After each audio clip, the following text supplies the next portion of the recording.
যুবদলে আমরা যারা আমাদের যুবদল কষ্ট করে আমি বলেছি যুবদলে কোনো লোকজন কোনো বাড়িতে পৌঁছে দেবে আমাদের আমার এলাকায় পাবে না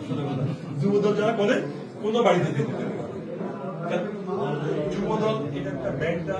একটু নেগেটিভ যুবদল শুনলে মানুষের কষ্ট পেতে পারে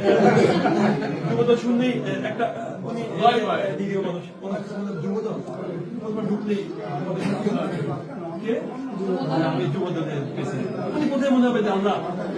চালা ছেড়ে আসলো কি এসে আল্লাহ কি দেখিয়ে প্রথমে নেগেটিভ কিন্তু আসলে না একটা যুবদল শুনবি আর পেতে ভাই ভোট ভোট দিন চাওয়া যাবে না ওদের কাঁধে পরে দিব এখন আমি 3 খানে কমিটি করি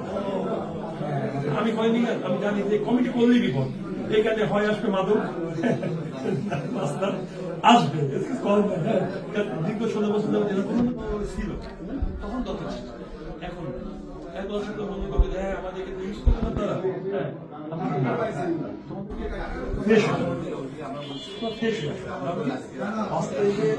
পরে